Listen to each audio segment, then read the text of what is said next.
ബഹുമാനപ്പെട്ട ഇമാം സുയൂത്തി റഹ്മത്തുള്ളാഹി അലൈഹി തങ്ങൾ പറയുന്നുണ്ട്, നമ്മൾ നൽകുന്ന ദാനധർമ്മങ്ങൾ അത് എത്ര ചെറുതാണെങ്കിലും എത്ര വലുതാണെങ്കിലും അതിനൊക്കെ അല്ലാഹു തആല 5 രൂപത്തിലാണ് അത് 5 ആളുകളിലേക്ക് നമ്മൾ എത്തിക്കുമ്പോൾ ആ സ്വതക്കക്കുള്ള പ്രതിഫലം നമുക്ക് ലഭിക്കുന്നത്. അത് ഒന്നാമത്തെ വിഭാഗം, ആരോഗ്യവാനായിരിക്കുന്ന ഒരാൾക്ക് നമ്മൾ സ്വതക്ക നൽകി കഴിഞ്ഞാൽ നമ്മൾ നൽകിയിട്ടുള്ള സ്വതക്ക അല്ലാഹു തആല അതിനക്ക് 10 ഇരട്ടി പ്രതിഫലം നമുക്ക് നൽകും. ആരോഗ്യവാനായിരിക്കുന്ന ഒരാൾ സ്വതക്ക നൽകുന്നതിനക്ക് അത് ആർക്കും നമുക്ക് നൽകാം. അത് സമ്പത്തുള്ളവനക്ക് കൊടുക്കാം, സമ്പത്തില്ലാത്തവനക്ക് കൊടുക്കാം, ആരോഗ്യമുള്ളവനക്കും ജോലിക്ക് പോകാൻ കഴിയുന്നവനക്കും ആർക്കും നമുക്ക് സ്വതക്ക നൽകാവുന്നതാണ്. എന്നാൽ സക്കാത്ത് അങ്ങനല്ല. സക്കാത്ത് നൽകാൻ അത് പ്രത്യേകം എടുത്തു പറഞ്ഞിട്ടുള്ള ചില വിഭാഗം ആളുകളുണ്ട്. അവർക്ക് മാത്രമേ സക്കാത്ത് നൽകാൻ പാടുള്ളൂ. സ്വതക്ക ആർക്കും നമുക്ക് നൽകാവുന്നതാണ്. അപ്പോൾ ആരോഗ്യവാനായിരിക്കുന്ന ഒരു മനുഷ്യനിക്ക് നമ്മൾ സ്വതക്ക നൽകി കഴിഞ്ഞാൽ അതിനക്ക് 10 പ്രതിഫലം അള്ളാഹു നമുക്ക് നൽകും.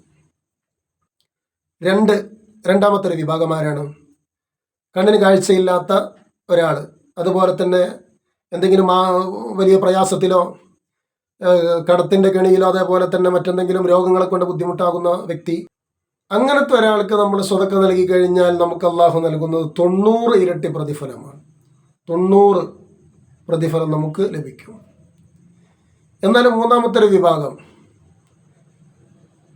ആവശ്യക്കാരനാണ്, സ്വതക്കക്ക് ആവശ്യമുള്ള ആളാണ്, ദരിദ്രനുമാണ്, മാത്രമല്ല അദ്ദേഹം നമ്മുടെ ഒരു ബന്ധു കൂടിയാണ്, ഒരു കുടുംബമാണ് നമ്മളെ.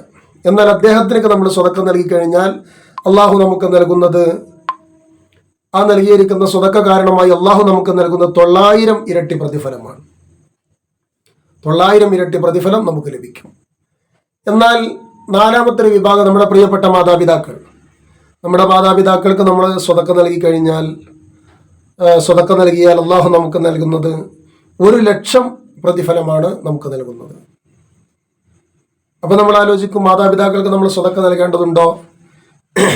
അവർ നമ്മുടെ കൂടാണല്ലോ ഉള്ളത്, പിന്നെ അതിൻ്റെ ആവശ്യമുണ്ടോ എന്നൊക്കെ നമ്മൾ ചിന്തിക്കും. പക്ഷേ ആവശ്യമുണ്ട്, നമ്മൾ സ്വതക്ക നൽകണം അവർക്ക്. അത് നൽകുന്നതും അത് സ്വീകരിക്കുന്നതും അവർക്കും നൽകുന്നതും നമുക്കും വലിയൊരു സന്തോഷമാണ്.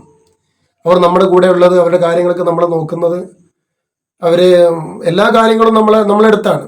എന്നാലും നമ്മളെ കൊണ്ട് കഴിയുന്ന എന്തെങ്കിലും ഒരു സ്വതക്ക അവർക്ക് ഇടക്കൊന്ന് നൽകുന്നത് വളരെയധികം സന്തോഷമാണ്. അത് വലിയൊരു അഭിവൃദ്ധിയാണ് നമുക്ക് അതുകൊണ്ട് ലഭിക്കുക. പിന്നെ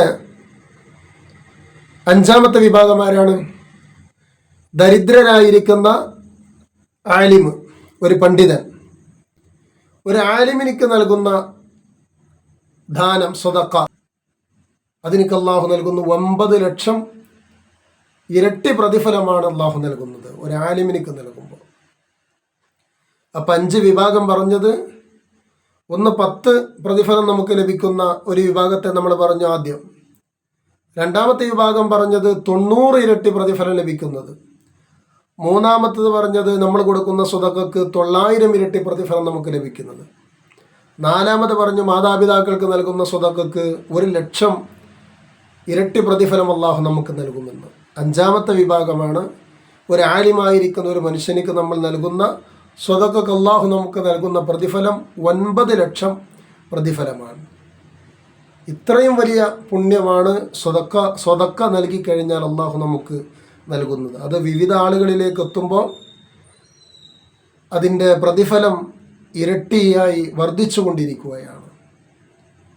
അതുപോലെ തന്നെ ഹബീബിന് മറ്റൊരു ഹദീസിൽ കാണാം, ഇപ്പം ഈ പറഞ്ഞിട്ടുള്ള ഈ 5 കാര്യങ്ങൾ, സ്വതക്ക നൽകുന്നതിൽ 5 രൂപത്തിൽ നമുക്ക് പ്രതിഫലം ലഭിക്കുന്ന ഈ 5 വിഭാഗം ആളുകളെ ബഹുമാനപ്പെട്ട ഇമാം സുയൂത്തി റഹ്മത്തുള്ളാഹി അലൈഹി തങ്ങൾ പറഞ്ഞതായിട്ട് ബഗിയത്തുൽ മുസ്തർഷിദീൻ എന്ന് പറയുന്ന ഗ്രന്ഥത്തിൽ രേഖപ്പെടുത്തിയിട്ടുള്ള വിഷയമാണ് ഞാനിപ്പോൾ നിങ്ങളുടെ മുമ്പിൽ പറഞ്ഞിട്ടുള്ളത്. അതുപോലെ തന്നെ പരിശുദ്ധ റസൂലുള്ളാഹി സ്വല്ലല്ലാഹു അലൈഹി വസല്ലം തങ്ങൾ പറഞ്ഞു, സ്വതഖത്തു റദ്ദുൽ ബലായ, സ്വതക്ക ദാനം നൽകുക, സ്വതക്ക നൽകുക. സ്വതക്ക എന്ന് പറഞ്ഞാൽ എന്താണ്? പ്രത്യുപകാരം, ഇങ്ങോട്ട് തിരിച്ച് വല്ല ഉപകാരമോ അല്ലെങ്കിൽ മറ്റെന്തെങ്കിലും കിട്ടുമെന്ന് പ്രതീക്ഷയില്ലാതെ അങ്ങോട്ട് നൽകുന്നതിനാണ് സ്വതക്ക എന്ന് പറയാം. ഞാൻ സ്വതക്ക നൽകൽ കൊണ്ട് അദ്ദേഹം എന്നെ സഹായിക്കണം, അല്ലെങ്കിൽ എനിക്ക് ഖിദ്മത്ത് ചെയ്യണം, അല്ലെങ്കിൽ എന്നെ അദ്ദേഹം കാണുമ്പോൾ ബഹുമാനിക്കണം, ഈ ഉദ്ദേശങ്ങളൊന്നുമില്ലാതെ അള്ളാഹുവിൻ്റെ അടുക്കൽ നിന്നുള്ള പ്രതിഫലം എനിക്ക് ലഭിക്കണം എന്നുള്ള ഒരൊറ്റ ഉദ്ദേശത്തിൽ നമ്മൾ നൽകുന്നതാണ് സ്വതക്ക എന്ന് പറയുന്നത്.